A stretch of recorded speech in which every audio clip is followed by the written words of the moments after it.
कोटि संपादे कोटि लक्षण सिद्धि सिद्धांत से वो पंचायत से संख्या में का स्वतंत्र वचन नमामि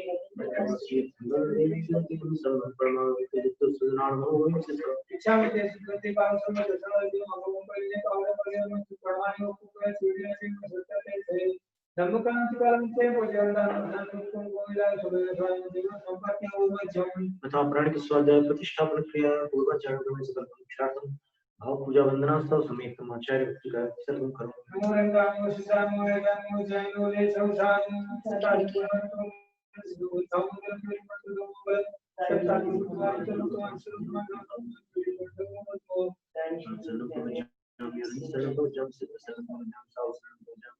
केवल पंडितों धर्मो शरणम प्रवज्जामि दैव सुदे सुबंधर सुकमनो सुजावता देवता आदिना नित्यरंजना वर्तमान केरा सिद्धांतान पणिदान अंतेदान परदान वरेंद्र देशान तमनागंध वचार कोटिनं देवा देवानां दर्शन दर्शन स्पते क्रियो मुक्तोयते सामायिक संसार के पचे कब्जागे तेन सकाय निराजन परतन समुन्नाम के सुनते चार परिवार का राम पादार का भयता विकास देवता काल पाव मुचे वसरामि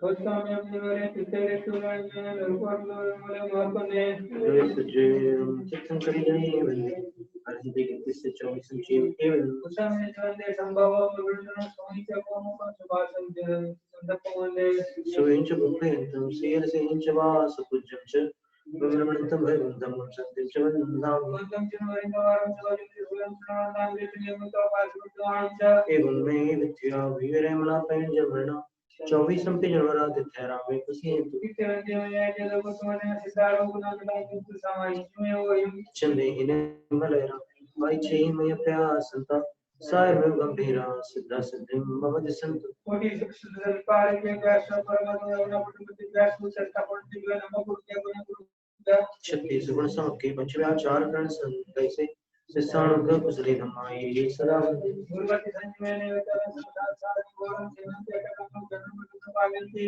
ये जगत मंत्र को डंडा ध्यान अग्निहोत्र करा षट कर्मा विरता स्तबोधन धनाः साधु क्रिया साधु शील का विनाश करना चंद्र के ज्योति का मुख्य द्वार पाठ पाठ घटा प्रणित नाम साधु करोपांतरो नित्यं ज्ञान दर्शन रायका चरित्राणो गंभीरा मोक्षमार्ग उपदेशका क्षमतारंते काउसुत सालुतम सम्मान समस्त संतान पंचाचार आयरन आयरादिशु नाम श्री श्याम वज्जायन तेरन पारिजात संस्थान या निचि कालों में चेष्ट पूजे में गंधा में रखोत्साह दुखों को मुकुमिला सोए मनस्वान संपत्ति उपजम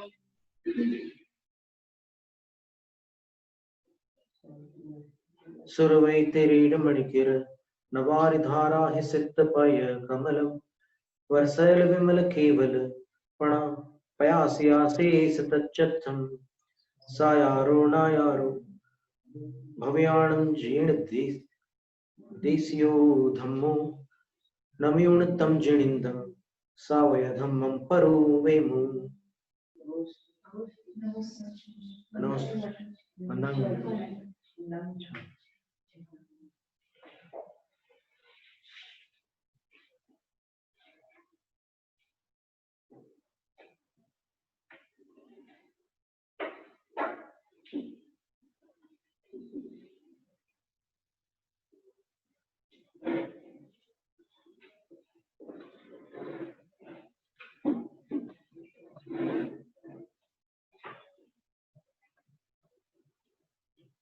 एक प्रश्न है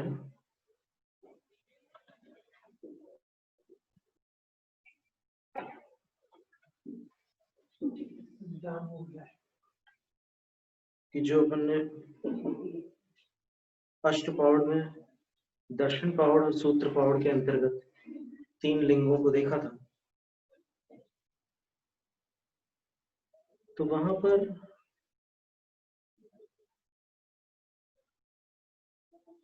एक बात निकली है,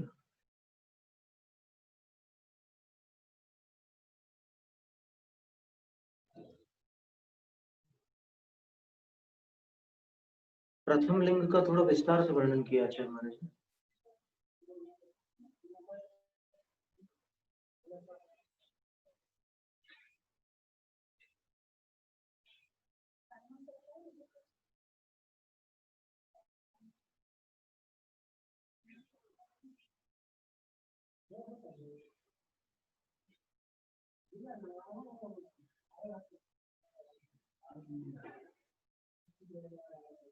ग्यारहवीं गाथा में लिखते हैं अष्टप्रौढ़ ग्रंथ में, जो संजमेशु सहियो आरंभ परिग्रहे सुविरोहि सो होई वंदनीयो ससुरासुर मानुषे लोए।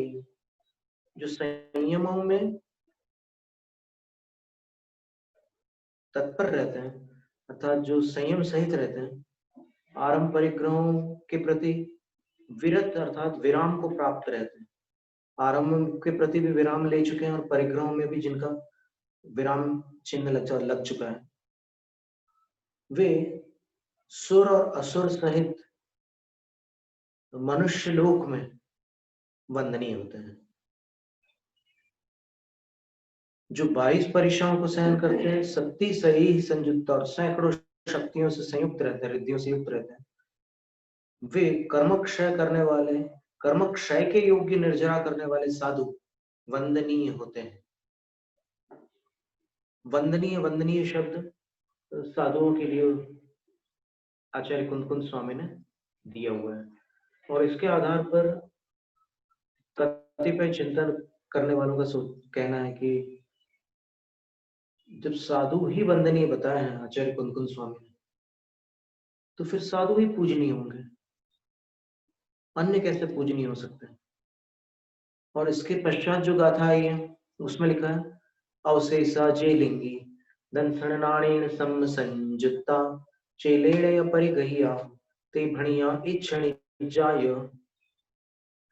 अवशिष्ट जो लिंगी है, अर्थात साधु को छोड़कर बाकी जो 2 लिंग हैं उनको धारण करने वाले जो लिंगी हैं, वे दंसन नाणेन सम संयुक्ता, भली भांति दर्शन ज्ञान से संयुक्त है, और चेलेण या परिगह्य, वस्त्र से परिगृहित है, अर्थात वस्त्र को धारण किए हुए हैं। ते बढ़िया इच्छनीय जाय, वे इच्छनीय कहे गए हैं। इच्छनीय का अर्थ होता है इच्छाकार के योग्य कहे गए हैं। अवशेषा जे लिंगी, टीका में लिखा है अवशेषा ये लिंगी न क्षुल्लक गुरवर, बाकी जो लिंगी है क्षुल्लक गुरु जो हैं वे दंसन नाणेन सम संयुक्त, दर्शन और ज्ञान की अपेक्षा से भली भांति संयुक्त है, सम्यक संयुक्ता चेलेन परिगह्या वस्त्रैक धरा सकौपीनाश, एक वस्त्रधारी अथवा कौपीन, हाँ एक वस्त्र सहित कौपीनधारी, एक वस्त्रधारी कहलाएंगे। वस्त्रमपि सीवितम न भवति, और वो वस्त्र भी सिला हुआ वस्त्र नहीं है।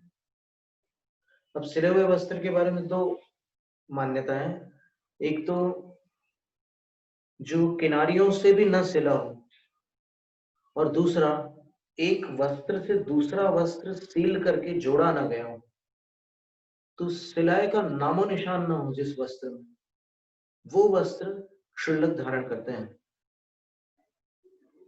यद्यपि बहुत समय तक हम लोगों ने किनारी सिली हुई ली है, तो अब यहाँ पर जानकारियां प्राप्त हुई है कि वो वस्त्र कहीं से भी सिला हुआ न हो, तो फिर तब से हमने उसको छोड़ दिया है। और पहले भी नहीं लेते थे, बीच में वो प्रारंभ हुआ था कुछ ऐसा, एक काल निकला, कालखंड कि जब किनारियां सिले हुए वस्त्र लेने लगे थे, तो अब वो सब छोड़ दिए और खेद सहित, मतलब कि ये त्रुटि हुई अपने से। तो वस्त्रम अपनी सीवितम न भवति, वस्त्र भी सिला हुआ नहीं हो सकता, क्षुल्लक होगा। किम तरी, फिर कैसे? खंड वस्त्रम धरन्ति ते, वस्त्र परिगृहीता। वो वस्त्र भी पूरा वस्त्र न लेकर खंड वस्त्र धारण करते हैं, तो वस्त्र परिगृहित कहलाते हैं। ते भणिया इच्छा निजायो, ते भणिता इच्छाकार योग्या, नमस्कार योग्या। इच्छाकार शब्द का अर्थ क्या है? देखो, इच्छाकार शब्द उनको तुच्छ बताने के लिए नहीं कहा जा रहा। मुनिराज के लिए तो वंदनीय कह दिया, अब क्षुल्लकों को अत्यंत तुच्छ बताने के लिए इच्छाकार शब्द का प्रयोग नहीं है, पर मुनि की श्रेणी में न रखते हुए एक भिन्न श्रेणी में उनको नमस्कार के योग्य बताया जा रहा है। इच्छाकार शब्द के अर्थ पर अपन विचार करते हैं। स्वयं आचार्य कुंदकुंद स्वामी ने इच्छाकार शब्द पर एक गाथा पूरी लिखी हुई, गाथा क्रमांक 14 सूत्र पाउड़ की। और इच्छा में शब्द अभी हमें नहीं मिला कहीं पर किसी शास्त्र में। इच्छाकार शब्द सर्वत्र उपलब्ध होता है, फिर अब कहीं इच्छा में शब्द का प्रयोग अधिक चलता है।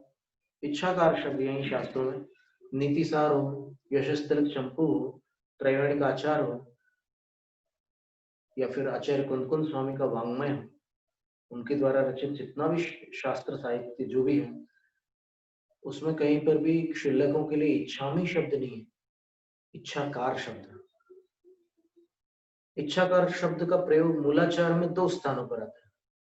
एक दशविध समाचार का जो प्रकरण है, 4था अधिकार है, उसमें इच्छा मिच्छाकारो तहाकारो या आसे ही निसी ऐसी गाथा है। इच्छाकार, मिथ्याकार, तथाकार, आसे ही निसे ही, ऐसे 10 प्रकार के समाचार होते हैं, यानी साधुओं के आचरण होते हैं। तो वहां पर एक इच्छाकार है, वहां पर इच्छाकार का अर्थ होता है जानने की इच्छा करना, गुरु से कुछ ज्ञान प्राप्त करने की इच्छा करना। और वहीं से अपन उसकी परिभाषा देख लेंगे। फिर दूसरा इच्छाकार शब्द जो है, वंदना आवश्यक के षडावश्यक अधिकार में वंदना आवश्यक के अंतर्गत इच्छाकार शब्द का प्रयोग किया हुआ है। तो यहाँ पर चर्चा जो चल रही है, वंदना और इच्छाकार की ही चर्चा चल रही है सूत्र पौड़ में। और आप देखेंगे कि आचार्य कुंदकुंद के जितने ग्रंथ है उनमें और मूलाचार ग्रंथ में काफी समानताएं मिलेंगी आपको। मूलाचार के अंतिम अधिकार के अंत में टीकाकार ने लिखा है, इति कुंदकुंद आचार्य विरचिते। उन्होंने कुंदकुंद आचार्य विरचित मूलाचार लिखा हुआ अंतिम अध्याय के अंत। मूलाचार में 1249 गाथाएं हैं और वहां जाकर के मूलाचार 12 अधिकारों में संपन्न होता है। और अंत में वहां पर जब समाप्त होता है मूलाचार, तब लिखा है कि कुंदकुंद आचार्य विरचित, और प्रारंभ वट्टकेर आचार्य विरचित होता है।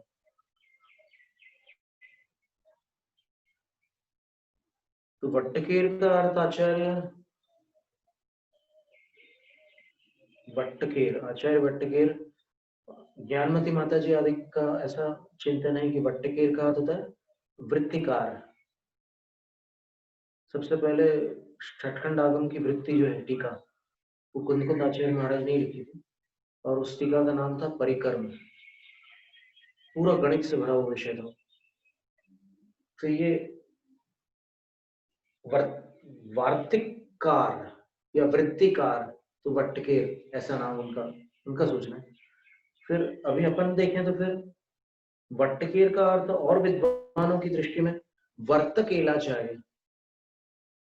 वर्तक का अर्थ एक साधु ऐसे होते हैं जिनके अंदर प्रवर्तन करने की क्षमता होती है, धर्म के प्रवर्तन की शक्ति होती है, तो वर्तक या प्रवर्तक कहलाते हैं। मूलाचार में ऐसा निर्देश है कि ऐसे संघ में तत्क्षण कप्पदिवासु जत्से में नथि पंच आहार आयुवज्झाया पवत थेरा गणधराय। जहां पर जिस संघ में 5 स्तंभ न हो, उस संघ में निवास करना साधुओं के लिए योग्य नहीं है। कौन से 5 स्तंभ? आचार्य, उपाध्याय, प्रवर्तक, स्थविर और गणधर। ये गणधर वो वाले गणधर नहीं, वो वाले गणधर तो आचार्य परमेष्ठी होते। ये गणधर जो है संघ को संभालने वाले, संघ को धारण करने वाले, ये गणधर्म। तो ये 5 जिस संघ में ना हो वहां पर नहीं रहना, तो इसमें प्रवर्तक शब्द आता है। तो आचार्य कुंदकुंद स्वामी वर्तक एलाचार्य, एलाचार्य तो नाम है ही उनका, जानते हैं अपन, 5 नाम उनके प्रसिद्ध है। तो प्रवर्तक एलाचार्य, तो प्र का कैसे लोप हो गया पता नहीं, तो वर्तक एलाचार्य तो वट्टकेर आचार्य। आप देखिएगा संस्कृत से ये जो प्राकृत बनी है, वर्तक एलाचार्य, वट्टकेर आचार्य, कितना तालमेल है। तो ऐसे 2 प्रकार के विचार है मनीषियों के, ऐसे 2 प्रकार के विचार है, वट्टकेर आचार्य, और वृत्तिकार उसकी छाया वृत्तिकार ले रही है ज्ञानमती माता जी, गणवी माता जी, और कई विद्वान वर्तक एलाचार्य भी लेते हैं। तो 2 स्थानों पर इच्छाकार का प्रकरण मूलाचार में आता है, एक वंदना के स्थान पर और एक समाचार अधिकार में। यहाँ पर वंदना और इच्छाकार की चर्चा चल रही है, तो फिर आचार्य कुंदकुंद स्वामी कह रहे हैं कि शेष जो अवशेष जो लिंगी है वे भी इच्छण इज्जाय, क्योंकि प्रश्न उठेगा ना कि यदि मुनिराज वंदनीय है तो बाकी कैसे है, क्या है, बाकी अवंदनीय है क्या? तो आचार्य कहते हैं कि बाकी भी इच्छाकार के योग्य हैं। तो आप इच्छाकार का कोई कल्पित अर्थ न निकाले, इच्छाकार का अर्थ वही निकाले जो आचार्य कह रहे हैं, नहीं तो यह लिखने की क्या आवश्यकता है। चीलेढ़ परिगह्य और इच्छण इज्जा 2 बार यह लिखने की क्या आवश्यकता है। एक यह का तो अर्थ ये हो गया कि और जो शेष लिंगी है, लिंगी शब्द का अर्थ साधु होता है, लिंगी शब्द का अर्थ गृहस्थ नहीं होता। जैसे कुलिंगी शब्द आता है, कुलिंगी का अर्थ क्या है, अजैन गृहस्थ है क्या? कदापि नहीं। अन्यमति साधु जो सर्वज्ञ प्रणीत मार्ग पर नहीं है और नाना प्रकार के वेश धारण किए हुए, वो कुलिंगी कहलाते हैं। शहडाला में उसके बारे में उनकी भाषा ढूंढारी में उन्होंने ये क्षुल्लक के लिए महाराज जी ये संग में रह सकते हैं और अकेले भी कई दफा इसमें काफी विचार करके अपने लोगों को उपदेश दे करके रह सकते हैं, या कोई बता रहा है तो साथ में रह सकते हैं। संग में रहने का है तो संग में रहने के 2 प्रकार के हैं, एक अनेक भिक्षा वाले, एक भिक्षा। अभी अपन ने पढ़ा था ना, दोनों पढ़ा था, दोनों। और इच्छा का इसके लिए ऐसे बोलना है कि दिगंबर मुनि के लघुनंदन है, दिगंबर मुनि के लघुनंदन ऐसे उनके पीछे पीछे चलते हैं। श्रावक लोग क्या करते हैं, इच्छा कर क्यों करते हैं, तो इसलिए करते हैं कि वो जैसे दिगंबर मुनि के पद गमन कर रहे हैं, पीछे पीछे गमन करते हैं, वैसे भी हमारे में शक्ति आ जाए, हमको भी हमारे लिए इच्छा हो जाए, तो ये इच्छा कर, ये श्रावक की अपेक्षा से अर्थ निकला। लेकिन जो क्षुल्लक से इच्छाकार कर रहे हैं उसका क्या अर्थ है? वो भी छोटे नमस्कार, वो भी बड़ा है, वही है नमस्कार अर्थ है, वही इच्छा नमस्कार ही है। नहीं, समदीक्षित जो एक साथ दीक्षित सदीक्षित है, वो भी परस्पर इच्छाकार करते हैं। उसमें एक दिन के बड़े की बात नहीं, जो एक साथ बैठ करके दीक्षित हुए वो भी इच्छाकार करते हैं, क्रम में आगे पीछे हो सकते हैं।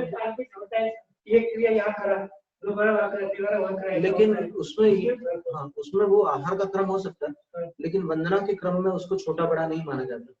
जो सह दीक्षित है ना, उनको वंदना के क्रम में छोटा बड़ा नहीं माना जाता।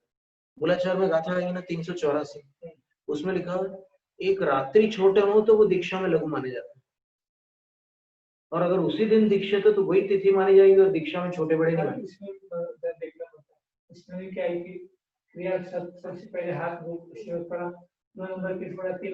काल भेद निश्चित है, इसका हम निषेध नहीं कर रहे कि काल भेद अवश्य है, लेकिन वंदना में जो भेद बताया गया है, एक अधिक रात्रिक और एक न्यून रात्रिक, वो अंतर। अब वो क्या है कि अपने छोटे वाले जितने हैं ना, उनकी कैसे करना चाहिए वो करे, अपन नहीं करते। आपने जब आगे तो आप खाता भी है, आपने कभी पहला भी नुकसान कर दिया, कोई नुकसान नहीं, बिल्कुल नहीं। कई बार तो क्रम भी याद नहीं रहता, जब बहुत वर्ष बीत जाए। दिगंबर मुनि भी क्या है कि अगर अपने अभी आचार्य बन गए, कोई आचार्य बन गया तो दीक्षा बहुत बड़ा है और महाराज के लिए दीक्षा लेके आचार्य बन गए, तब फिर उनको आचार्य के हिसाब से तो करते हैं, लेकिन आचार्य को भी दिगंबर ये जो छोटा है, दिगंबर दीक्षा दीक्षा से कभी छोटा है तो उसको अपना भी तुलना होना चाहिए। आचार्य को हो तो कोई बात नहीं, अगर हमसे दीक्षित पढ़ा गए और साधारण हुई है तो उनको भी नमस्कार करना चाहिए। हाँ, मतलब भावों में ये होता है कि अगर कोई आचार्य है, उनसे पूर्व दीक्षित कोई मुनिराज है, तो उन आचार्य के अंदर उन मुनिराज की पूर्व दीक्षा का भी सम्मान होता है, सम्मान करना पड़ता है। ये बात है, ठीक है। तो अभी चर्चा ये चल रही थी कि एक तो मुनिराज जो है वो वंदनीय है, और मुनिराज में कौन से गुण है उन सब का वर्णन है, और कर्म क्षय रोग के योग की निर्जरा करने में समर्थ साधु होते हैं। अब वो जब भी हो, जिस काल में भी हो, लेकिन होते हैं। और यहाँ कह रहे हैं कि बाकी जो क्षुल्लक गुरव, क्षुल्लक गुरु जो है, छोटे गुरु, बड़े गुरु तो दिगंबर गुरु हैं, छोटे गुरु क्षुल्लक गुरु है लिखा, वे दर्शन ज्ञान से सम्यक संयुक्त है और चेले परिगय वस्त्र ग्रहण करने वाले हैं, और च शब्द से जो देश चारित्र है उसको भी ग्रहण करने वाले, च शब्द से, क्योंकि दंसन डाणे ने लिखा है ना, तो क्या चारित्र नहीं है क्या उनके पास? तो सामायिक आदिक चारित्र न होते हुए भी देश चारित्र है, और देश चारित्र में 11वीं प्रतिमा की जो संयमा संयम लब्धि स्थान है वो उनके पास में है। और फिर वस्त्र कैसे होते हैं ये अपन ने पढ़ लिया। फिर लिखा है कि ते भणिता इच्छाकार योग्य नमस्कार योग्य, वो नमस्कार योग्य है। और वंदनीय का अर्थ क्या लिखा था नीचे? ते हंति वंदनीय,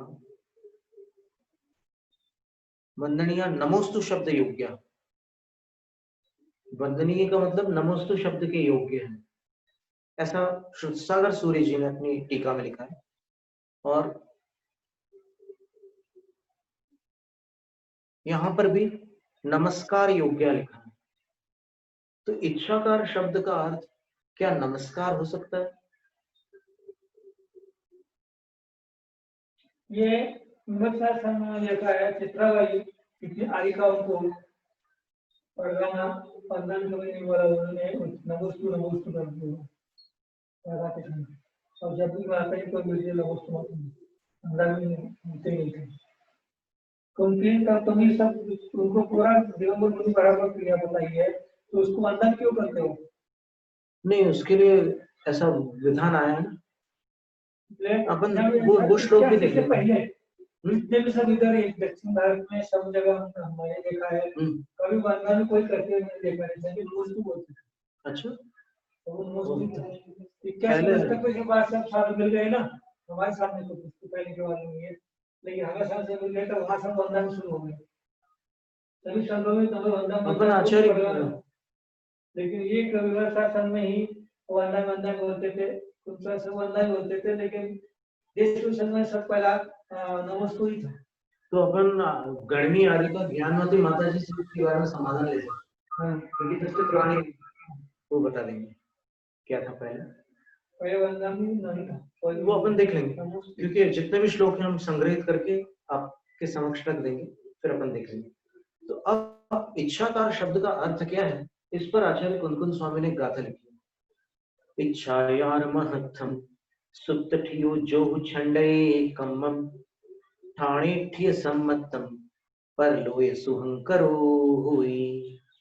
अभी बच्चा व्यक्ति में सभी बच्चा का आपस में होता था, अभी नए नए बच्चा बन गए, यही पुराना है, लेकिन इनकी पुरानी इनकी गुरु को नहीं देखा है गुरु से, तो वो भी सभी आपस में जो पुराने बच्चा थे ना, वो सभी आपस में नमोस्तु करते,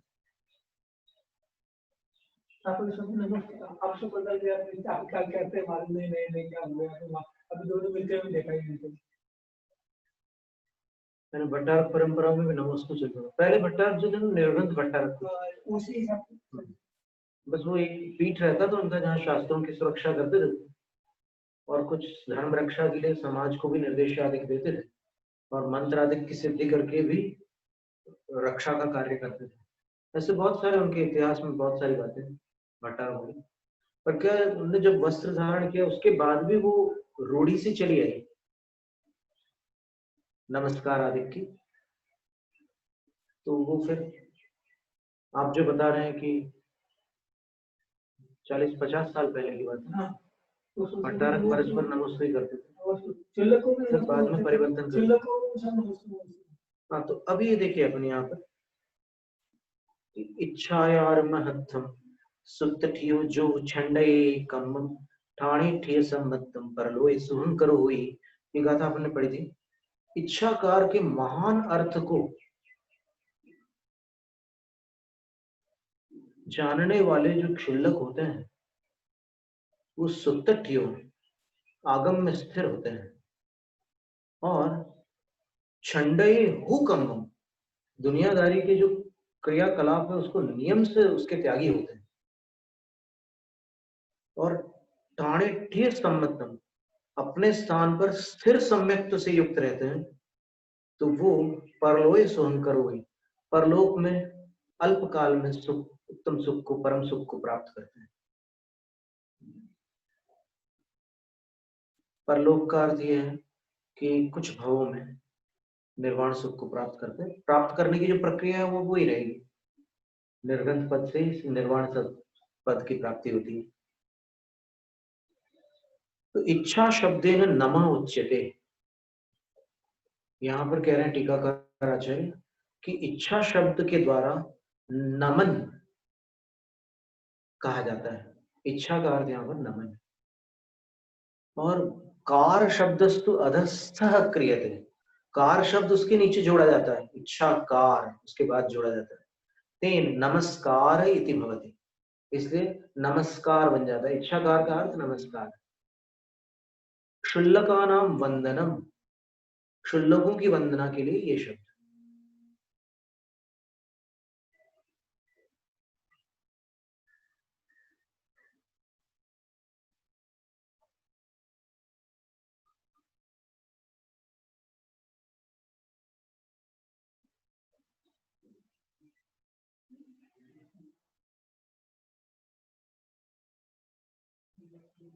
अभी जो 11 प्रतिमा का वर्णन और आगे बढ़ेगा ना, तब जहां पर क्षुल्लक 11वें पद का वर्णन आएगा वहां अपन इसको फिर से इस विषय को जोड़ लेंगे।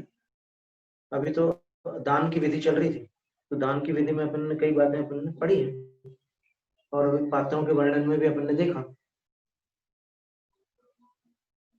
कि तीनों पात्रों के लिए 9 दान विधियों के साथ 4 प्रकार का व्रतियों की योग्य उत्तम दान आहार दान में दिया जाता है।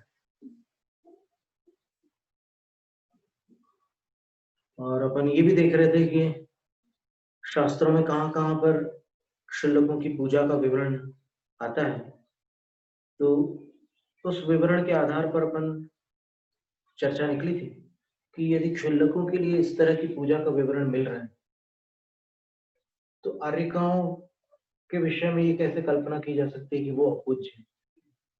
मतलब जहां क्षुल्लक पूज्य है वहां आर्यिकाएं अपूज्य कैसे हो सकती है, ये चर्चा थी।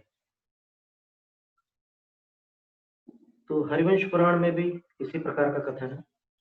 अब एक बात अपने को ध्यान में रखनी है कि इस पंचम काल में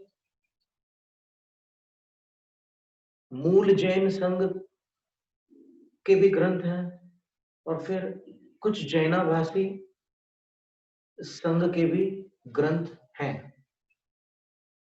जैनाभासी संघ जो होते हैं वो जैन जैसे प्रतीत होते हैं, आभास होता है कि वो जैन है, पर मूल जैन जो है वो मूल संघ से संबंध रखने वाले जैन होते हैं। मूल संघ का अर्थ महावीर स्वामी या गौतम गणधर, शुद्ध केवली और केवलियों से जो परिपाटी चली आई है वो मूल संघ की परिपाटी कहलाती है। तो वो मान्यता की पद्धति भी और दर्शन और धर्म यानी आचार और विचार, दर्शन को विचार कहते हैं और धर्म को आचार कहते हैं। तो आचार विचार दोनों में मतभेद ना हो मूल संघ से, तब वो मूल संघी कहलाता है।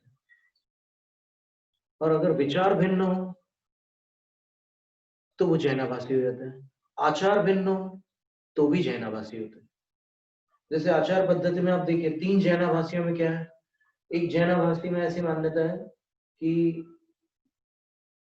मोर पिच्छी की आवश्यकता नहीं है, और चमड़ी गाय के पूंछ के बालों से जिससे चमर बनता है उससे भी मार्जन का कार्य किया जा सकता है, वो भी एक मृदु होते हैं। तो वो गोपुच्छिक संघ हो गया, जिसका दूसरा नाम काष्ठा संघ।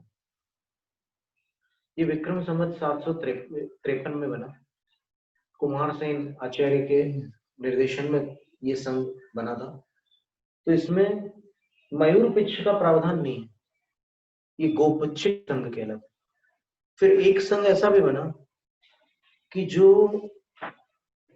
मथुरा से उत्पन्न हुआ, और उस संघ का नाम माथुर संघ हो गया। और माथुर संघ वालों में पिच्छे नाम सम्मतम, पिच्छे में कोई सम्यक दर्शन नहीं होता, तो उन्होंने पिच्छे का ही निषेध कर दिया। नहीं, वो निष्पिच्छक संघ है, ये दूसरा निष्पिच्छक संघ हो गया। फिर एक संघ ऐसा हुआ द्राविड़ संघ, जिसमें खड़े होकर भोजन करो या बैठकर भोजन करो, क्या अंतर पड़ता है? तो उसमें दिगंबर साधु बैठकर भोजन करते थे, वो द्राविड़ संघ था। वर्तमान में वो संघ देखने को नहीं मिलता, कोई द्राविड़ संघ यही मिल रहा है, कोई नहीं मिलता। अभी न गोपुच्छ वाले मिलते हैं, न निष्पिच्छक मिलते हैं, न बैठकर भोजन करने वाले मिलते हैं, तारक वाले मिल रहा है, पर उनके ग्रंथ मिलते हैं। आपको माथुर संघ के बहुत से ग्रंथ मिल जाएंगे। अमित गति श्रावकाचार्य है, सुभाषित रत्न संधु है, सामायिक पाठ है, बाकी आगम में कोई फर्क नहीं है। ये सब माथुर संघ है। नहीं, आगम में कोई फर्क नहीं। नहीं, ऐसा नहीं है। कुछ कई बातें उनकी मिलती जुलती है मूल संघ से, इसलिए जो बातें मूल संघ से मिलती हुई हो उसका अपन प्रतिषेध नहीं कर सकते। जो बातें मूल संघ से विपरीत जा रही हो उसको अपन स्वीकार कर सकते, इस बात पर अपन ध्यान दें। जैसे मान लो जैनेतर शास्त्रों में भी यदि रात्रि भोजन का निषेध है, तो अपन ये कह करके उसको हटा नहीं सकते कि भाई उनके ग्रंथों में लिखा है, हम नहीं मानेंगे। कैसे नहीं मानेंगे?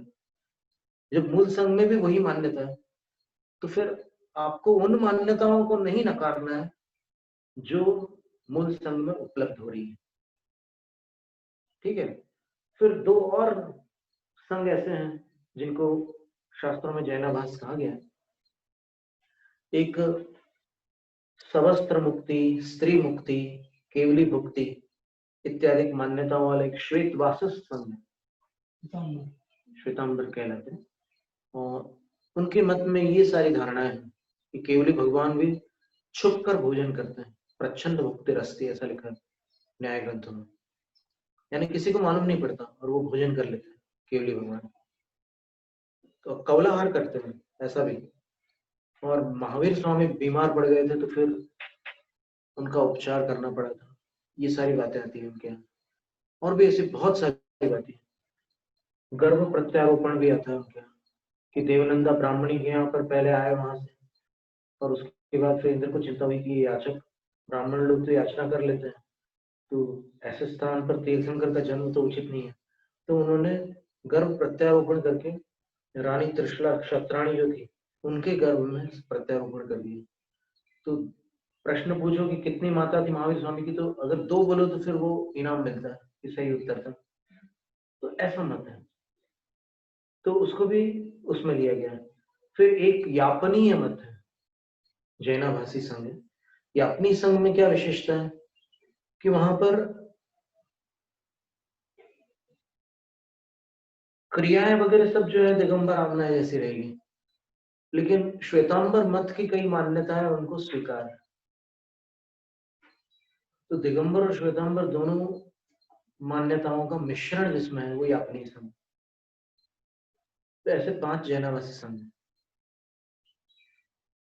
लेकिन बात हम ये बता रहे हैं यहाँ पर कि अगर इन ग्रंथों में जो यहाँ पर आपके सामने प्रस्तुत किए जा रहे हैं, कोई ऐसे भी ग्रंथ निकल आए जो मूल संघ के ना हो, लेकिन उनका कथन मूल संघ से मेल खाता हो, तो उसको अपन इसमें संग्रहित कर सकते हैं, उसका अपन निराकरण नहीं कर सकते, क्योंकि अभी मीडिया के माध्यम से ऐसा प्रचार तो हुआ है कहीं से कि ये पद्म पुराण और हरिवंश पुराण जो है मूल संघ के ग्रंथ नहीं है। एकदम स्पष्ट नाम लेकर के उन्होंने बोला, काष्ठा संघ या अपनी संघ ऐसे नाम ले।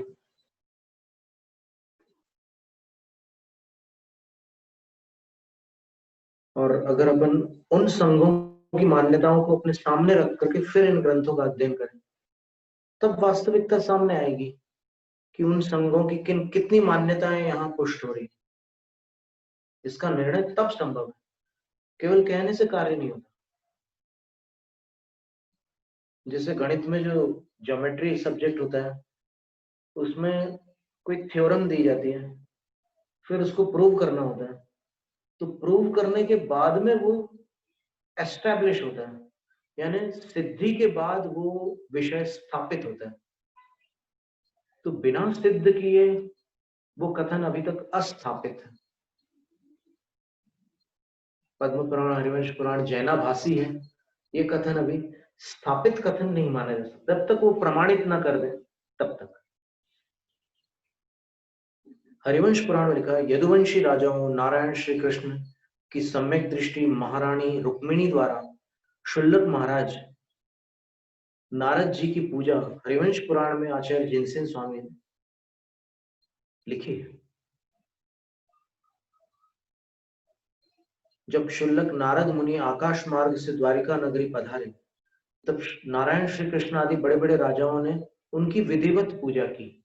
विधिवत शब्द लिखा, यहाँ पर विधिवत का अर्थ आहार वाली वो विधि नहीं लेना, पूजा की विधि लेना। अथ सभ्य समाकीर्णा मन्यदा यादवीन सभाम आजगाम नभोगामी नारदो नभसो मुनि। नारद मुनि शब्द लिखा, शुल्लक थे लेकिन फिर भी आचार्य उनको मुनि कह रहे, तो इसमें अभिप्राय ये ग्रहण करना, शुल्लक मुनि छोटे मुनि थे, निर्गंध मुनि नहीं थे। चलत दुकूल कौपीन परिधान परिचित दिवो नुग्रह बुद्धिव जगतः कल्पपाद द्वारिका विभवालोक स्वशिरः कंप विग्रह ततोवतीर्णं समालोक्य सहसोत्थाय पार्थिवाः नमस्यादि सोपचारेण सक्रमं पूजयन्ति स्म सम्मान मात्रेण परितोषिणम्। अथानंतर किसी दूसरे दिन अन्यदा नभस आकाश से नभोगामी नारद मुनि, आकाशगामी नारद मुनि सभ्य समाकीर्णाम सभ्य जनों से व्याप्त यादवीन सभा यादवों की सभा को आजगाम प्राप्त हुए। अर्थात आकाश मार्ग से आते हुए नारद मुनि यादवों की सभा में नीचे उतरे और चलत दुकूल कौपीन परिधान है, लहराते हुए दुपट्टे और कौपीन को जिन्होंने धारण किया हुआ था, ऐसे नारद जी कैसे लग रहे थे? तो आचार्य महाराज ने उत्प्रेक्षा की है कि वो ऐसे लग रहे थे मानो जगत का उपकार करने की बुद्धि से स्वर्ग से कोई कल्प वृक्ष नीचे उतरा। वो ऐसे आकाश मार्ग से नीचे आए उस सभा में, तो ऐसा लग रहा था जैसे स्वर्ग से कोई कल्प तरु नीचे जीवों का उपकार करने के लिए उतरा। फिर कह रहे हैं कि द्वारिका के वैभव को देखकर स्वशिर कंप विग्रह, ऐसे ऐसे जिनका सिर हिल रहा था नारद जी का, द्वारिका के वैभव को देख करके ऐसे सिर हिला रहे थे। तो नेमिनाथ भगवान की नगरी थी, कृष्ण जी की नगरी थी। ऐसे शरीर वाले उनको अवतीर्णम समालोक्य नीचे उतरा हुआ देखकर उन प्रसिद्ध यदुवंशी राजाओं ने सहसा उठाया, एकदम उठ करके सम्मान मात्र परितोषण, सम्मान मात्र से संतुष्ट होने वाले नारद मुनि की नमस्यादान आदि आसन दान आदि सोपचारेण सक्रम विधिवत पूजयन्ति स्म, उन्होंने नमस्कार करके, आसन प्रदान करके और पूरे उपचारों के साथ, जो जो उपचार किए जाते हैं स्वागत में, सब क्रम सहित विधिवत पूजयन्ति स्म, पूजा की, नारद जी की पूजा की। अब यहाँ पर गुणहीन की पूजा लोक विरुद्ध होती है, गुणी ही पूज्य होते हैं।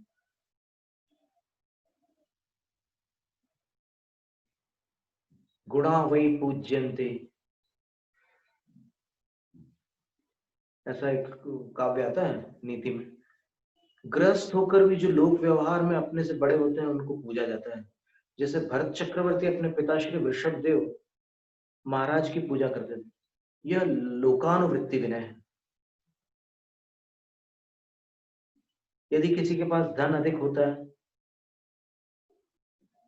अथवा कोई समर्थ होता है तो प्रयोजनवश उसकी जो पूजा की जाती है उसको अर्थ विनय कहते हैं। 5 प्रकार की मैंने मूलाचार में बताई है। और कामी जनों द्वारा की जाने वाली परस्पर भेंट प्रदान आदि रूप पूजा काम विनय कहलाती है। भयवश की जाने वाली पूजा भय विनय के अंतर्गत आती है। इन चारों विनयों के योग्य एक भी गुण नारद मुनि के पास नहीं था। नारद मुनि की लौकिक विनय नहीं हो सकती क्योंकि लौकिक थे ही नहीं, वो क्षुल्लक थे। फिर उनकी अर्थ विनय भी नहीं हो सकती थी, कौन से पैसे देने वाले थे वो। और उनकी काम विनय भी नहीं हो सकती थी क्योंकि वो नैष्ठिक ब्रह्मचारी थे। और उनकी भय विनय भी नहीं हो सकती थी क्योंकि वो ऐसे डरावने थे नहीं। तो फिर उनकी कौन सी विनय की इन्होंने? उनकी जो पूजा की इन सब यदुवंशियों ने, राजाओं ने, वो कौन सी पूजा होगी? अब अंतिम विनय जो है वो मोक्ष विनय, और मोक्ष विनय जो होती है वो रत्नत्रयधारी की होती है। तो कौन सी विनय होगी? तो लौकिक वैभव से रहित नारद मुनि का पूजित होना क्या यह सूचित नहीं करता कि उनकी पूजा मोक्ष विनय थी?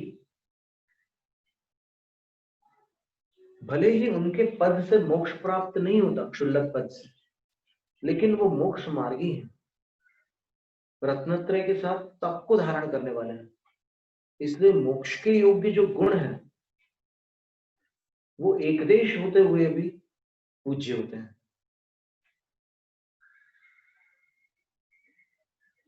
पूजा में जो कारणभूत जो गुण आर्यका और क्षुल्लकों में होते हैं, वे गुण उन्हें मोक्ष विनय के अंतर्गत पूजा के का पात्र ही बना सकते हैं, लौकिक पूजा का पात्र नहीं।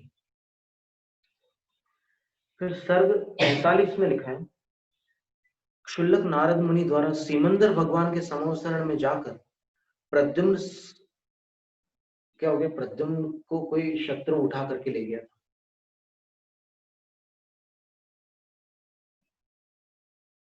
कोई भवनत्रिक का देव था, उठा करके ले गया पूर्व भव के वैरवश। तो उनका समाचार नारद मुनि वहां जाकर के लेकर आए। तो समाचार लाने पर महारानी रुक्मिणी ने जो कथन किया वो देखिए, क्या शब्द बोले उन्होंने। बंधु कार्यमिदं साधु वात्सल्योद्यत चेतसा कृतं त्वया मे सद्यो भगवन् परदुष्करम् पुत्र शोकाग्निदग्धाः निरालम्बा त्वया मुनि दत्त्वा साधारिता धीर नाथ हस्तावलम्बनम् प्रोक्तं श्रीमन्धरेशेन सर्वज्ञेनेह यद्यथा तथा तत्तथास्ति ममावश्यं जीवन्त्याः पुत्रदर्शनम् जीवामि जिनवाक्येन कठिनीभूतमानसा व्रज त्वमधुना स्वेच्छं पुनर्दर्शनमस्तु ते। सप्रणममिति प्रोक्ता दत्ताशीर्नारदो ययौ मृत मुक्त शोका हरेरिच्छां पूरयन्तीव सा स्थिता। इसमें ध्यान से सुनिएगा, जो भी ये प्रसंग है ना, कि नारद जी और रुक्मिणी के बीच में जो भी इसको बोलते हैं इंटरेक्शन, जो प्रवृत्तियां हुई हैं उसको समझना है। रुक्मिणी नारद मुनि से कह रही है कि हे भगवन,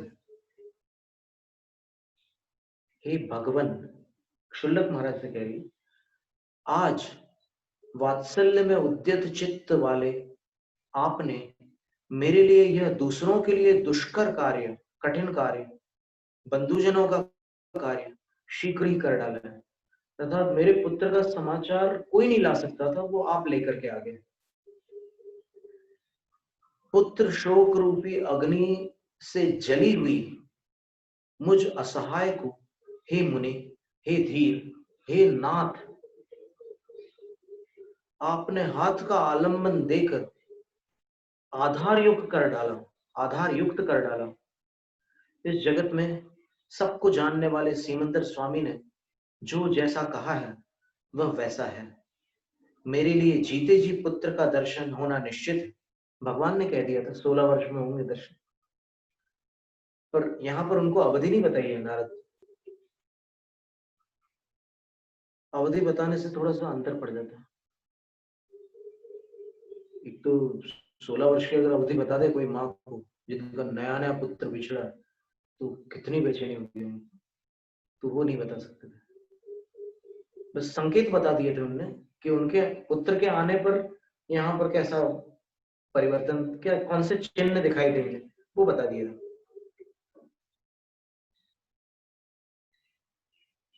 जिनेन्द्र देव के वचन से दृढ़ हुआ है मन जिसका, ऐसे मैं अब जीवित रहती हूँ। मैंने पहले तो मुझे लग रहा था कि मैं जी नहीं पाऊंगी, लेकिन अब मैं जीवित रहती हूँ। अब आप अपनी इच्छानुसार जाइए, आपका पुनर्दर्शन हो। जिन्हें प्रणाम सहित इस प्रकार कहा गया, ऐसे नारद मुनि आशीर्वाद देकर चले गए। एक बात सोचने की है कि जो 3 खंड के अखंड स्वामी हैं, त्रिखंडाधिपति हैं,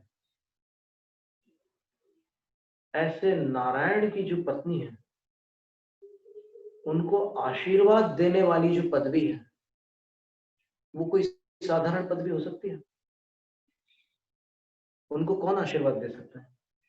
कोई और आशीर्वाद दे सकता है? नारायण की पत्नी को, उनकी पटरानी को। और इनके पास 4 प्रकार की विनय के योग्य कोई सामग्री नहीं, केवल मोक्ष विनय के योग्य ऐसी सामग्री है। और वो उनको नमस्कार कर रही है और उनकी पूजा और सब कुछ कर रही है। तो वो जो आशीर्वाद देने की जो पदवी है, उससे अपने को ये समझना होगा कि क्षुल्लक अवस्था अपन बहुत साधारण समझ रहे हैं। क्षुल्लक अवस्था बहुत साधारण नहीं है। मुनियों की अपेक्षा भले ही उनकी चरण रज के बराबर हो, लेकिन तब भी वो अपने आप में अगर उसको बारीकी से समझे, अपन आगे देखेंगे और भी, बहुत ऊंची अवस्था है।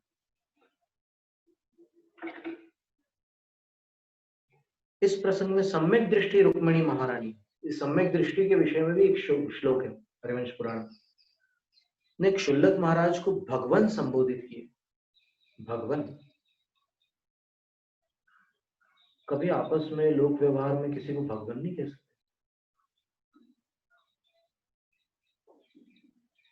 तो संगति के प्रभाव से कुछ लोग इस प्रकार का अनुचित प्रयोग भले करते हो और भगवान ऐसा कुछ भी बोलते हो, तो वो तो फिर पान ठेले पर खड़े हुए भी लोग बोलते हैं कि यार तुम तो बड़े गुरु आदमी हो।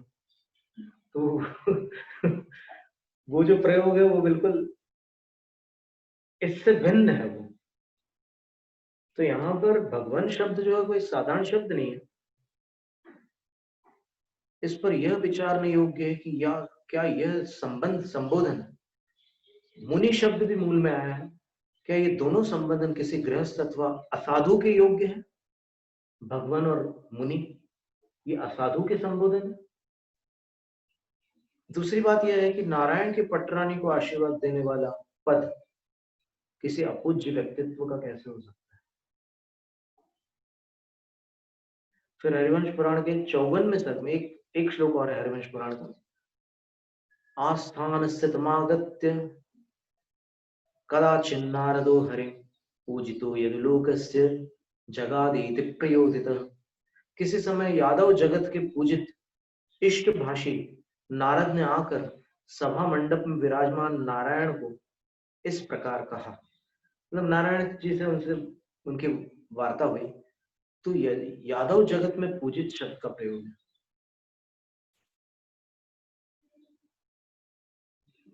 फिर इसके अतिरिक्त अन्य ग्रंथों का भी कथन, हरिवंश पुराण की चर्चा यहाँ पर पूर्ण होती है। महासेन आचार्य विरचित प्रद्युम्न चरित्र में भी शुल्लक महाराज के पाद प्रक्षालन का वर्णन है और पूजा का वर्णन है।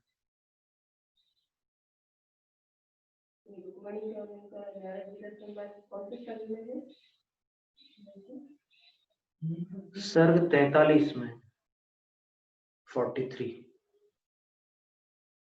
श्लोक 239 से लेकर 243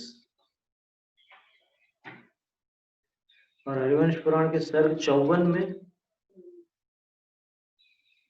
यदुलोक में पूजित शब्द का प्रयोग।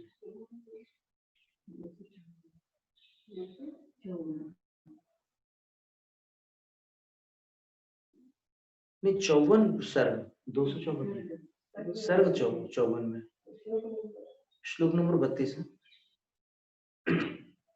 ये हमने सारे के सारे प्रमाण अभी वो नहीं किए हैं, कुछ कुछ है ये।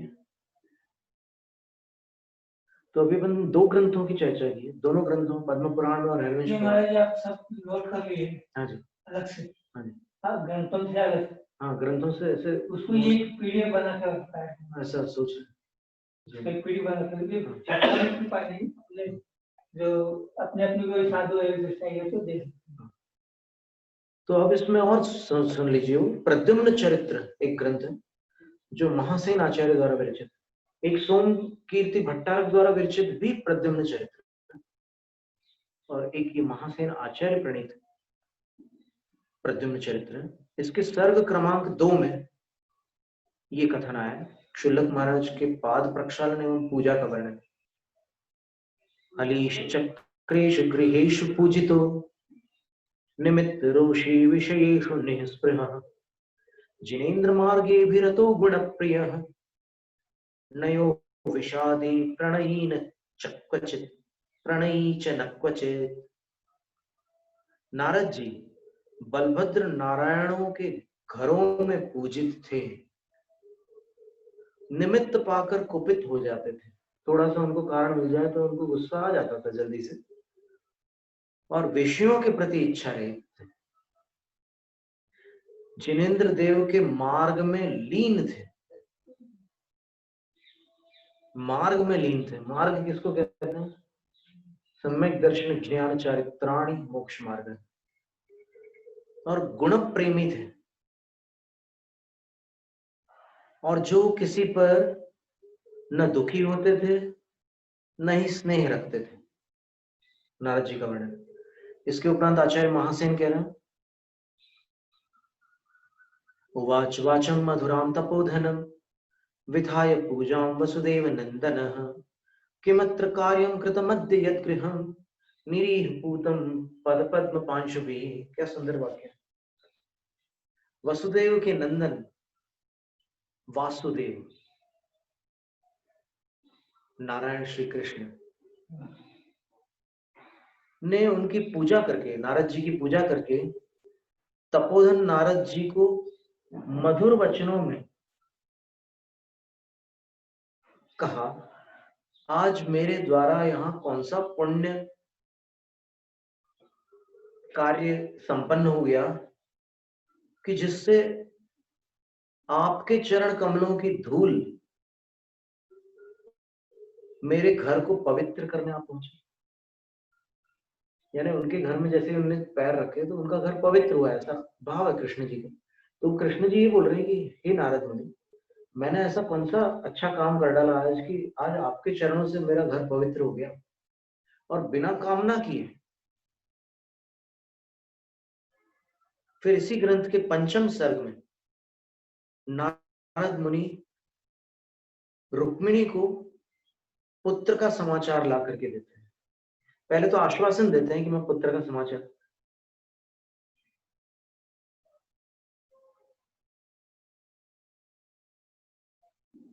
तो ये श्लोक देखिए आप, एवं तदीय मधिगम्य वचो विशोका रुक्मिण्यवोचत मुनिम मृगश्राव नेत्रा तातस्त्वमेव भगवन् जननी त्वमेव तत्पाद पद्मरजसा विरजीकृतास्मि।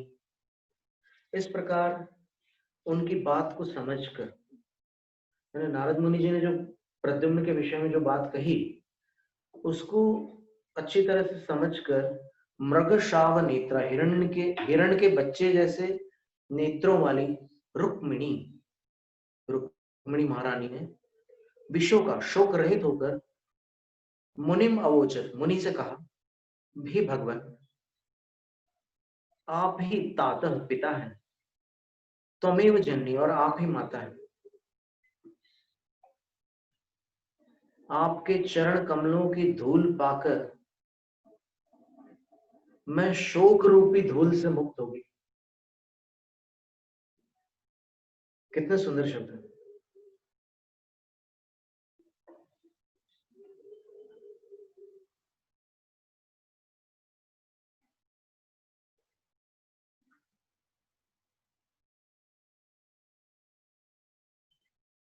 फिर आचार्य वादिराज मुनि विरचित यशोधर चरित्र और भट्टारक सकल कीर्ति विरचित यशोधर चरित्र और बृहत कथा कोश में यशोधर चरित्र जो है, आटे की मुर्गी की कथा आपको सबको स्मरण में होगी। तो उस कथा में जब वहां पर राजा मारीदत्त ने भैरवानंद कौलिक यानी तांत्रिक के निर्देशानुसार आकाशगामिनी विद्या सिद्ध करने हेतु 32 जोड़ों की बलि का प्रबंध करवाया, तो अंतिम जोड़ा जो था वो मनुष्यों का जोड़ा था, और संयोग से वो मनुष्य का जोड़ा जो था वो क्षुल्लक और क्षुल्लिका दोनों भाई बहन थे, अभय रुचि और अभयमती। और इन सबकी बलि चढ़ा करके राजा जो था वो आकाशगामिनी विद्या सिद्ध करना चाहता था। लेकिन उन दोनों को अल्प वयस्क देख करके, बहुत छोटी उम्र के देख करके राजा ने पूछा कि तुम लोग इतने छोटे छोटे हो, दीक्षा क्यों ले ली? तो क्षुल्लक जी ने बोला कि हम तुम्हारे जैसे हिंसक राजा को कोई उत्तर नहीं देना चाहते। तो राजा कुपित न होकर के उन छोटे छोटे क्षुल्लक जी थे, क्षुल्लिका जी थे, तो उनकी इस बात को सुनकर थोड़ा कौतुक युक्त हो गए और बोले कि कैसी बात कर रहे थे कि हम तुम जैसे हिंसक को कोई अपने वैराग्य का कारण या दीक्षा का कारण नहीं बताना चाहते। तो फिर उन दोनों को उच्चासन पर विराजमान किया राजा ने, और फिर उनके चरणों में प्रणाम करके कहा कि आप तो साधु मुद्रा है आपकी, आप मुझे बताओ, अब मैं विनम्र होकर के आपसे पूछा। तब फिर वो अपने वैराग्य का कारण बतलाते। बोले कि इस भव में तो हमने जाति स्मरण से दीक्षा ले ली, लेकिन जाति स्मरण हमें जो हुआ था वो सुनो। क्षुल्लक जी बोलते हैं कि मैं अभय रुचि क्षुल्लक और ये अभयमती क्षुल्लिका, हम लोग अभी इस जन्म में भाई बहन हैं। जिस भव में हमसे कोई एक बहुत बड़ा दोष हो गया था, उस भव में मैं राजा था और ये मेरी माँ थी। मेरा नाम यशोधर, इनका नाम चंद्रमती था, और मैंने पत्नी के दुराचार को पकड़ लिया था और दीक्षा लेने के लिए मैं अभिमुख हो गया था। तो मैंने कुछ ऐसी माँ से ये घटना नहीं बताई और ऐसी बहाना किया दीक्षा लेने का। तो माँ ने बोला कि तुम पहले एक अनुष्ठान कर लो, और उस अनुष्ठान में मैंने जीव हिंसा का तो प्रतिषेध कर दिया। तो माँ ने कहा कि ठीक है, तुम जीव हिंसा मत करना, लेकिन आटे से बने हुए पक्षी को तुम बलि में चढ़ा देना। तो उस समय मैंने विवेक शून्य होकर के वो अनर्थ कर डाला, मैंने आटे के मुर्गे की बलि चढ़ा दी। परिणाम स्वरूप हम लोगों ने 6 भवों तक दोनों ने तिर्यंच गति के अवर्णनीय कष्टों को प्राप्त किया है। उन कष्टों का स्मरण करते हुए भी कपकपी छूट जाए, ऐसे असहनीय कष्टों को सहन किया। और ज्यों ही हमें जाति स्मरण हुआ तो हमने दीक्षा ली। तो पूरे भवों का जब वर्णन करते हैं तो राजा, प्रजा और वो देवी भी, चंडमारी देवी जहां पर बलि चढ़ने वाली थी, उनका भी आह्वान किया हुआ था। तो वो देवी भी सारी कथा सुनती है। तो वो अपना रौद्र रूप छोड़ करके सौम्य रूप में आती है, क्षुल्लक जी के चरण पकड़ लेती है और 3 प्रदक्षिणा लगाती है। बृहत कथा कोश में लिखा है कि उसको सम्यक दर्शन हो जाता है। वो 3 परिक्रमा लगाती है और 3 परिक्रमा लगा करके वो इन दोनों के लिए अर्घ्य समर्पित करती है। और उसमें क्या क्या रहता है वो सारा द्रव्यों के नाम भी उसमें दिए हुए हैं। तो फिर यहाँ पर भी एक बात विचारणीय है कि उस देवी ने मिथ्यात्व अवस्था में ये क्रिया नहीं की, उसको जब सम्यक दर्शन हुआ तब उसने ये कार्य किया। प्रदक्षिणा लगा करके उनको नमस्कार, अर्चना, पूजा, वंदना, नमस्कार, ये सारी क्रिया उसने फिर की सम्यक दृष्टि होकर के। और फिर शुल्लक महाराज ने समझाया कि देव गति में संयम नहीं होता, इसलिए तुम दीक्षा न लेकर जिन भक्ति में तत्पर रहो और हिंसा से दूर रहो। तो फिर देवी ने सबको चेतावनी दी, अब इस मंदिर में, मेरे मंदिर में, मैं छंडमारी देवी हूँ, मेरे मंदिर में कभी भी कोई बलि नहीं चढ़ेगी, कोई प्राणीघात नहीं होगा, जो करेगा उसके लिए मुझसे बुरा कोई नहीं होगा। ये कथा थी। तो यहाँ पर भी क्षुल्लकों की परिक्रमा पूर्वक ये सारी क्रियाएं बताई। फिर उत्तर पुराण में प्रद्युम्न द्वारा क्षुल्लक महाराज नारद जी की पूजा का वर्णन होता है। आचार्य गुणवत्त प्रणीत महापुराण अंतर्गत उत्तर पुराण के पर्व 72 में लिखा है, अथात्र नारदम काम चारणम नवसस्थलात् आगच्छन्तम निजस्थानम हरिसूनुरलोकयत यथा विधि प्रतीक्षेण मभ्युत्थान पुरःसरम कृत संभाषणस्तेन प्रणीतात्म प्रपंचकः सम्यक् श्रद्धाय तत्सर्वं प्रहृष्टो। अथानंतर यहाँ पर नारायण के पुत्र प्रद्युम्न ने इच्छानुसार भ्रमण करने वाले नारद जी को आकाश स्थल से अपने स्थान पर आते हुए देखा। प्रद्युम्न ने उनकी यथोक्त विधि से उठकर खड़े होना पूर्वक पूजा करके उनके साथ बातचीत की और अपना वृत्तांत, घटनाक्रम जिसे बताया गया है, ऐसा प्रद्युम्न उन सब पर भली भांति विश्वास करके अत्यंत हर्षित हुआ। प्रद्युम्न को पता नहीं था कि मेरे वास्तविक पिता कौन है, पर ये क्या होता है कि सारे समाचार जो होते हैं ना, वो 3 खंड में कहीं से कहीं तक पहुंचाने का काम नारद कर लेते हैं। एकदम अल्प काल में वो कहीं से कहीं कोई भी समाचार पहुंचा देते। अगर नाराज हो गए किसी पर तो फिर वैसा कुछ कर डालेंगे।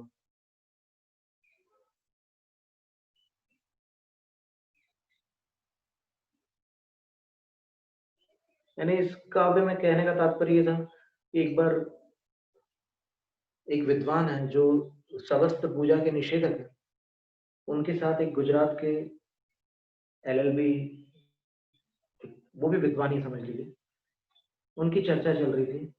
तो उन्होंने कहा कि कहीं आगम में इसका वर्णन नहीं आता, और संयोग से उनके पास उत्तर पुराण था उस समय, और उत्तर पुराण में यही श्लोक निकला। तो उन्होंने कहा कि पंडित जी यहाँ तो ये लिखा है। तो फिर पंडित जी बोलते हैं कि वो अपेक्षा से ऐसे उन्होंने मतलब टालम टोल की, होता ही है ऐसा। जिसके पास सत्य होता है वो अकेला होकर भी निर्भीक और बलवान रहता है, और जिसके पास नहीं होता वो एक तो सहारे ढूंढता है और फिर एक समूह बनाने का प्रयास करता है और बहुत सारी प्रवृत्तियां करता है। असत्य क्या नहीं करा सकता मनुष्य। फिर चरणानुयोग ग्रंथ में इस विषय में क्या कथन है वो भी यहाँ पर दिया हुआ है। रत्नकर्ण तो अपन देख ही चुके थे, मूलाचार भी देख चुके थे। प्रथमानुयोग का एक ग्रंथ और है,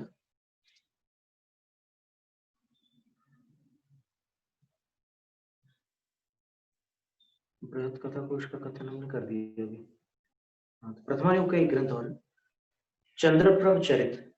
इसके पर्व क्रमांक 6 में श्लोक 77 और 78 में राजा धरणी ध्वज द्वारा क्षुल्लक प्रिय धर्म को अर्घ्यार्पण। आचार्य वीरनंदी लिखते हैं, अथ सप्रिय धर्म नाम ध्येयं परमाण व्रत पालन प्रसक्तम यति चिन्ह धरम सभांतरस्तः सहसा क्षुल्लकमागतं ददर्श प्रतिपत्तिभिरर्घ पूर्विकाभिः स्वयमुत्थाय तमग्रहीत खगेन्द्रः मतयो न खलूचितज्ञतायां मृगयन्ते महतां परोपदेशम्। ये बहुत महत्वपूर्ण कथन है, इस पर सावधानी से सुनने योग्य ये बात। ताचेलक्कम लोचो वो सट्ट शरीरदाय पड़े घड़म एसु लिंग कप्पु। मूलाचार और भगवती आराधना दोनों ग्रंथों में ये गाथा आती है कि एक तो आचेलक्य नग्नता, लोच केशों का उत्पाटन करना, उखाड़ना, फिर वोसट्ट शरीरदान, इसके दो अर्थ होते हैं कि शरीर का श्रृंगार नहीं करना, सजावट नहीं करना, अथवा वो सरामी जो बोलते हैं ना, ताव कायम पाव कम तो चिन्ह कायोत्सर्ग करना, 28 कायोत्सर्ग करना 24 घंटे में, फिर पड़ी लिहाड़ और ये प्रतिलेखन पिछी का, ये चार चिन्ह सो लिंग कप्पो, जिन लिंग के ये चिन्ह चार। यानी जैन साधु की पहचान, दिगंबर साधु की पहचान क्या है? ये चार चिन्ह आपको मिल जाए तो समझना कि दिगंबर साधु है, क्योंकि अन्य मती साधुओं में भी नग्नत्व का प्रावधान है। कोई उनका चिन्ह है। ये क्रिश्चियनों का बाइबल, जैनों का ग्रंथ नहीं, वो ग्रंथ की बात नहीं चल रही, अभी वेश की बात चल रही कि कैसे मुद्रा देखकर आप पहचानोगे कि दिगंबर जैन साधु है। तो बोले चार चीजें दिखेंगी आपको वहां। पहला क्या? आचेलक्य, नग्नता। और दूसरा क्या? केशलोंच। तीसरा कायोत्सर्ग, कायोत्सर्ग किसी संप्रदाय में नहीं होता। और चौथा पिछी। तो यहां पर देखिएगा आप, आचार्य महाराज ने कितनी सावधानी से जो वर्णन किया है श्रीलक महाराज को, उसको ध्यान से देखिए। प्रिय धर्म नाम ध्येयम अथानंतर सभा के भीतर स्थित उस राजा धरणी ध्वज ने सहसा आगतम, अकस्मात आए हुए, परमाणु व्रत पालन प्रसक्तम, परम अणुव्रतों के पालन में आसक्त। अब अपन ने पद्म पुराण में क्या पढ़ा था? उत्तम अणुव्रत थे उनके, याद है आपको? अभी अब गुरु के पास कौन से व्रत लेते हैं? वो जो पहले से 12 व्रत है वो नहीं लेते। अभी वो पहले से 12 व्रत में तो सामान्य अणुव्रत है, स्थूल व्रत है। अब यहाँ जाकर के उत्तम अणुव्रत लेते हैं, और यहाँ पर आचार्य कह रहे हैं कि परम अणुव्रत के पालन में आसक्त। तो जो उत्तम व्रत उनने लिए हैं, उत्तम को ही परम कहते हैं। यानी परम का अर्थ ये हुआ कि जो अणुव्रत की अंतिम सीमा है, पराकाष्ठा है, जो अणुव्रतों की उत्कृष्ट अवस्था है, उसको धारण करने वाले उत्कृष्ट शावक कहलाते। और वो क्षुल्लक अवस्था में ही घटित हो सकती है ये घटना, क्योंकि गुरुपकंठे व्रतानि परिगृह्य, घर को छोड़कर मुनि संघ को प्राप्त होकर गुरु के निकट इन व्रतों को ग्रहण किया जाता है। तो अणुव्रतों की जो अंतिम सीमा है उसका नाम परम अणुव्रत है, उसको वो ग्रहण करते हैं। और वो परम अणुव्रत जो होता है उसमें, जैसे गृहस्थों के अणुव्रत में गृहस्थ लोग कितनी सारी प्रवृत्तियां करते हैं, 5 अणुव्रतों के साथ क्या क्या करते हैं गृहस्थ लोग, वो सब काम क्षुल्लक नहीं कर सकते, वो कार्य क्षुल्लक नहीं कर सकते जो गृहस्थ लोग करते हैं। तो अणुव्रत में और परम अणुव्रत में ये फर्क है। वो लिंगी के व्रत हैं, क्षुल्लक जो है एक लिंगी है, और वो इच्छाकार के योग्य भी कहे हैं कुंदन आचार्य महाराज द्वारा। तो परम अणुव्रतों के पालन में आसक्त, पालन का अर्थ होता है रक्षण, रक्षा करने में। और कैसे हैं वो क्षुल्लक महाराज? तो बोल रहे हैं यति चिन्ह धर्म, यति चिन्हों को धारण करने वाले। केशलों से एक चिन्ह यति चिन्ह, और पिछी भी है। कमंडल तो अति व्याप्त है ना, केवल जैन मत में नहीं, कमंडल मंडल अन्य मतों में भी है, लेकिन ये केवल जिन मत में है, तो इसको यति चिन्ह कह रहे हैं। तो फिर यहां से ये बात निकलती है कि क्षुल्लक पिच्छी रख सकते। जो अभी तक ये बात अनिर्णित है कि क्षुल्लक पिच्छी रख सकते हैं कि नहीं रख सकते, कई स्थानों पर कोमल वस्त्रों का भी उल्लेख किया है। नहीं, मूलाचार में नहीं है, कोमल वस्त्रों का कहीं वर्णन नहीं है। मूलाचार में कहाँ से हो जाएगा?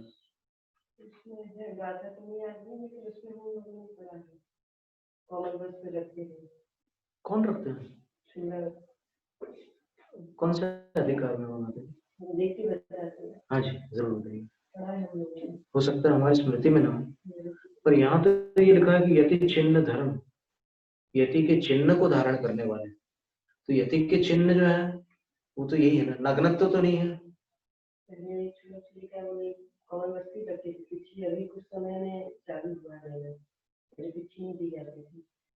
हाँ, वो भी, उसका कथन भी मिलता है, पर यहाँ जो कथन आ रहा है ना, यति चिन्ह धर्म, इस कथन से तो यति के चिन्हों को धारण करने वाला है। अब यति के चिन्हों में से कौन से चिन्ह लेंगे आप? दिगंबरत्व तो ले नहीं सकते क्योंकि क्षुल्लक है, और कायोत्सर्ग ले सकते हैं, पिच्छी ले सकते हैं, और केशलोंच ले सकते हैं, और क्या लेंगे अपन? तो एक कम हो जाएगा। निषेध नहीं किया कहीं भी, हाँ ऐसा वैकल्पिक कर रहा, निषेध नहीं है। निषेध और वैकल्पिक में बड़ा अंतर हो जाएगा।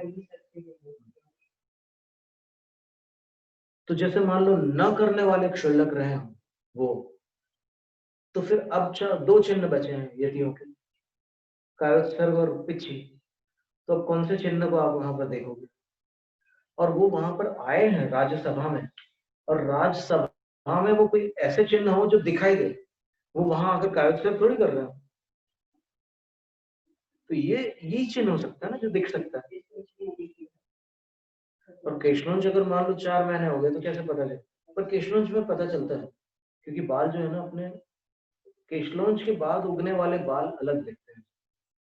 उस तरह कैंची के बाद वाले बाल अलग होते हैं, और केशलोंच वाले जो बाद के जो बाल उगते हैं ना, वो पकड़ में आ ही जाते हैं, उसको कोई छुपा नहीं सकता। काटने वाले और काटने वाले बिल्कुल फर्क पड़ जाता है, केशलोंच समझ में आ जाता है।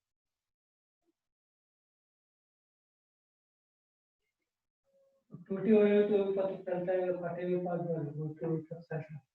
एकदम पता चलता है। टूटते तो टूटे हुए मालूम पड़ जाते हैं, और कई चीजें काटे हुए मालूम पड़ जाते हैं, दोनों फर्क है।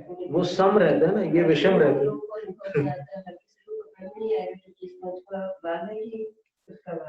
माता जी, आप जब तक वो नहीं बताएंगे ना कोमल वस्त्र वाला मूलाचार का, तब तक हमें रात में चैन नहीं पड़ेगा। जल्दी से जल्दी निकालिए आप, जहाँ से भी आपने पढ़ा है हमें निकालिए। या तो फिर हमें पूरा नई कोई टीका लिखी तो टीका में दिया हुआ वो भी संस्कृत में,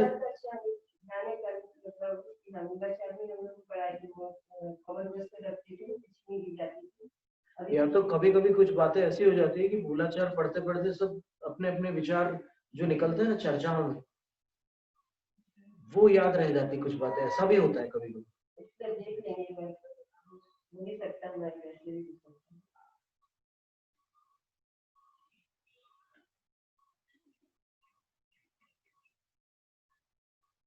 तो यति चिन्हों को धारण करने वाले प्रिय धर्म नामक क्षुल्लक महाराज को देखा। किसने देखा? राजा धरणीध्वज ने। और वो विद्याधरों का राजा था, तो विद्याधरों के इंद्र अर्थात उक्त राजा ने अपने आप उठकर अर्घ्य पूर्विका भी प्रतिपत्ति भी, अर्घ्य पूर्वक की जाने वाली प्रतिपत्ति का पूजा प्रशंसा है। हम वो भी निकाल के बताते हैं आपको। प्रतिपत्ति शब्द पूजा और स्तुति।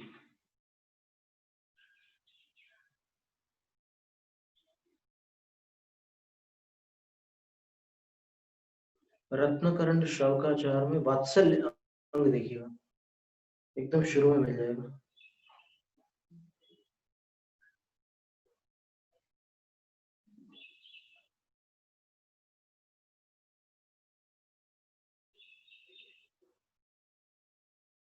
ये श्लोक नंबर 17। प्रतिपत्ति पूजा प्रशंसादि रूपा। प्रतिपत्ति का अर्थ होता है वो क्रिया जिसमें पूजा और स्तुति होती है। तो उन्होंने क्या किया, राजा ने, धरणीध्वज विद्याधर ने, उन्होंने अर्घ्य पूर्वक उनकी प्रतिपत्तियां की, पूजा प्रशंसा की, और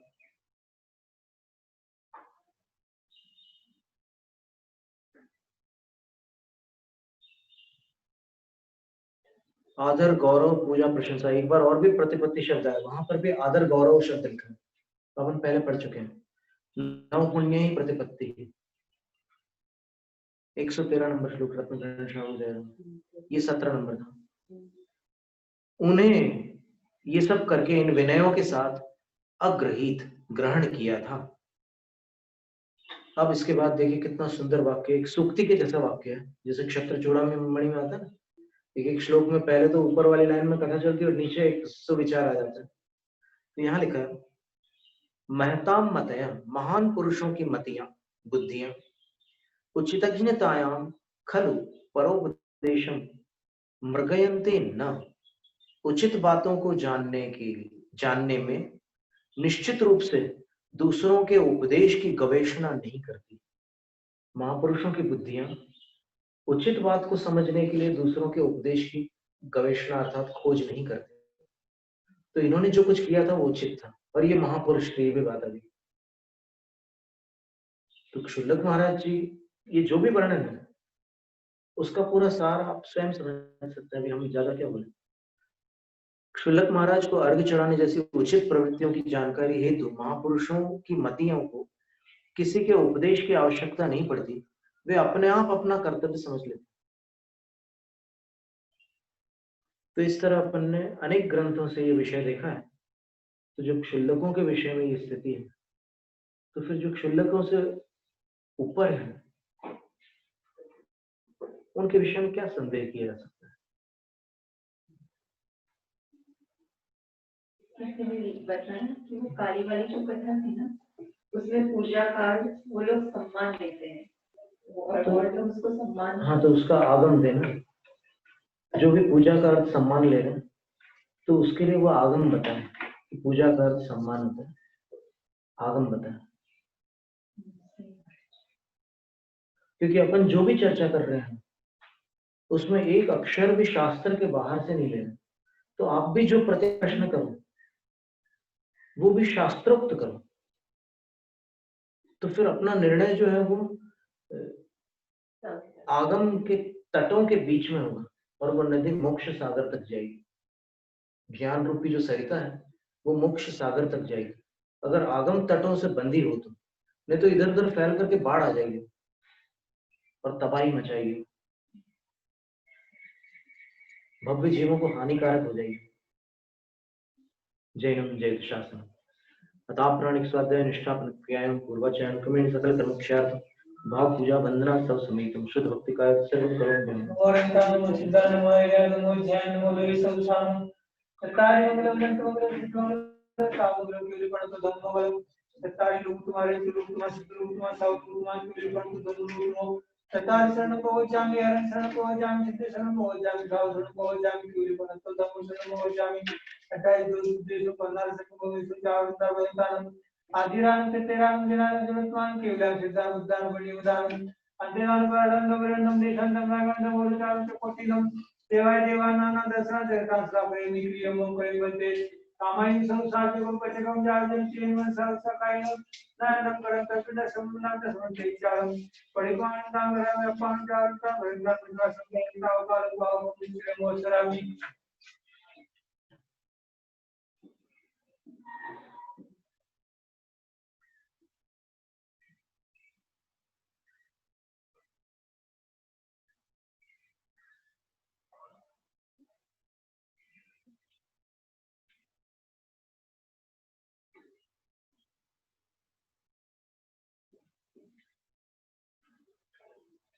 Lo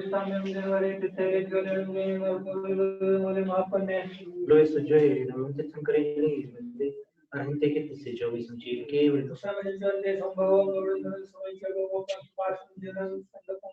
Subincha Pupaintam, Seal Saint Javas of Junction, Mervantam Babinam, Santichavantam, even made Thea, Viramana Pain Jamada, Chovi Sampin Barat, Thera, make a scene. Chandi Hinimalera, I chain my Piazanta, Sire Gambira, Siddha Siddhim, Mama Santu.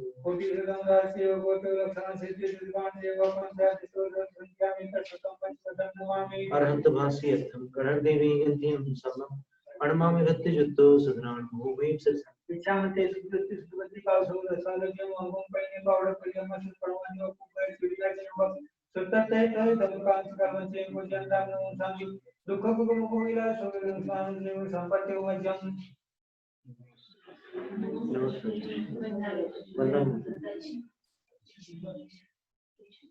अभिषेक के समय भी चला होगा हमारे जीव से क्या ये वाला गुरु से और महाभारत नहीं ये आरिका का चला था पर क्षुल्लकों का नहीं चल पाया वहां पर आरिका का पूरा एक घंटे का उन्होंने बोला वो अच्छा खासा बारंबार इच्छा कर महाराज जी महाराज जी स्वामी महाराज जी स्वामी महाराज जी महाराज जी इच्छाकार महाराज जी इच्छाकार महाराज जी स्वामी महाराज जी इच्छा ही गुरुदेव बाप नाम आया इच्छाकार महाराज जी इच्छाकार नमस्ते महाराज जी नमस्ते इच्छाकार महाराज जी